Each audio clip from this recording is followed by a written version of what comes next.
आप हमारे बच्चे का जल प्रवाह करा दीजिए, जल प्रवाह करा दीजिए।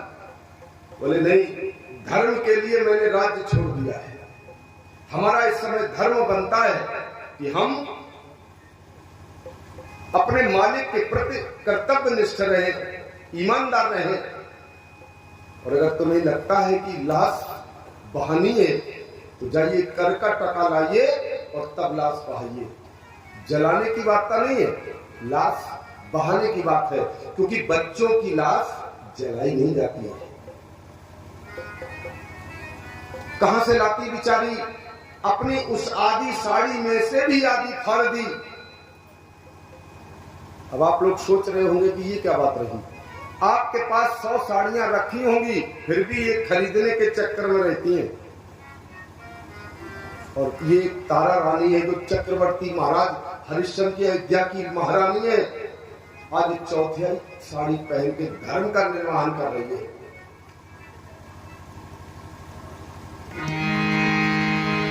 हरिश्चंद्र बोले कि पहले कर चुका दो तुम, पहले कर चुका दो तुम, गर लाश बहानी है।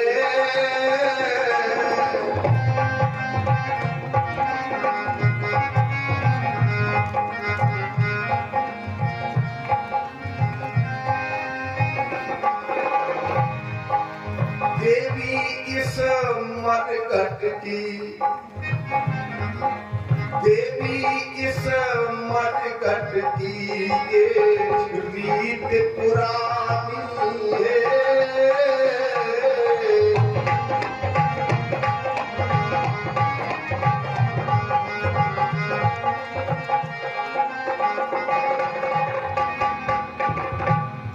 ये सबके लिए रीत बराबर है। तो बोली कि मैं तो तुम्हारी पत्नी हूँ, अयोध्या की महारानी, और आप राजा थे। बोले थे, है नहीं। मैं राजा था कभी अवध का, तू मेरी रानी थी।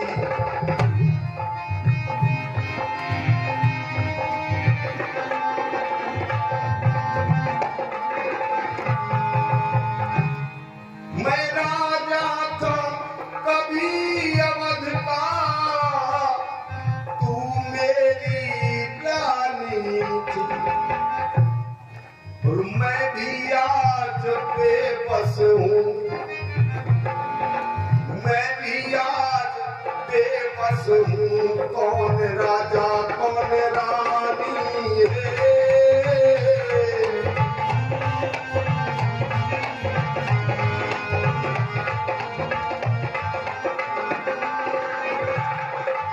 देवी इस मरघट की ये रीत पुरानी है।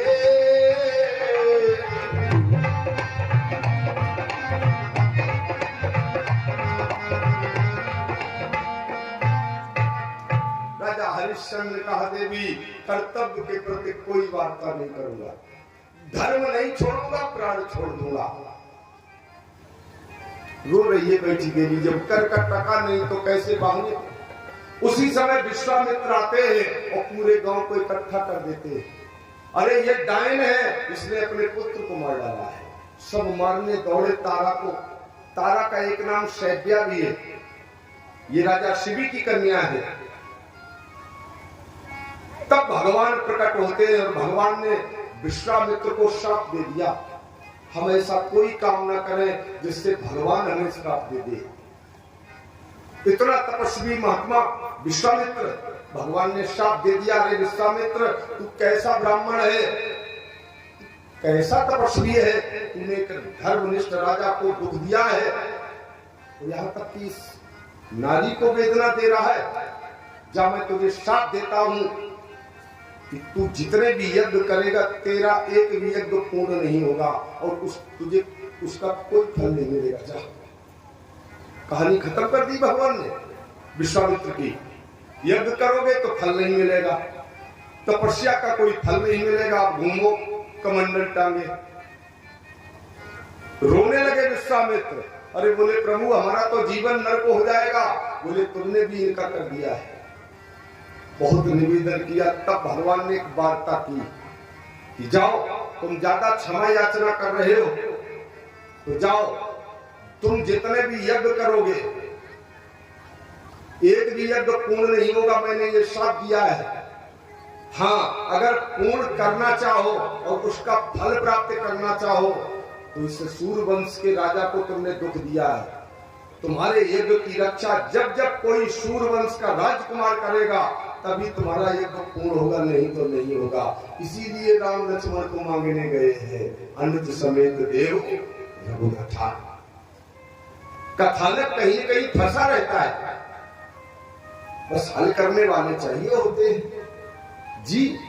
आज वही भगवान ने डांट दिया कि रोता रोता तू आया है बंदे, जब भी जाए तू हंसता हंसता जा, तू जो जाए तो सारा जग रोए, काम कुछ ऐसे जग में करता जा। रोता रोता तू आया है बंदे, जब भी जाए तो हंसता हंसता जा, जब भी जाए तो सारा जग रोए, काम तू ऐसे जग में करता जा।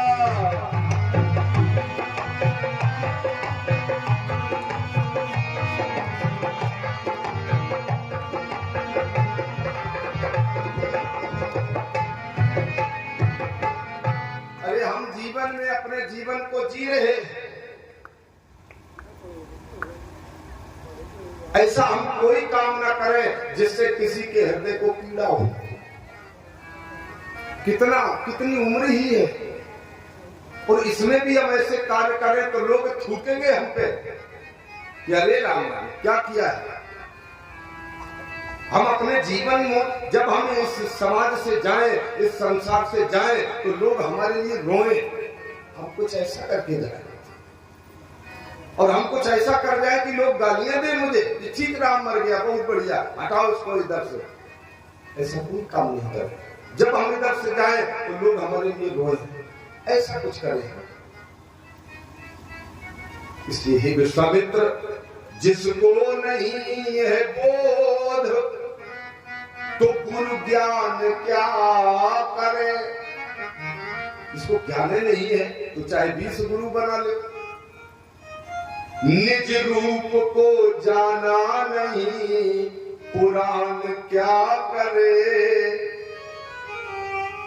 करके कृपा प्रभु ने मानुष जन्म दिया, बंदा न करे भजन तो भगवान क्या करे।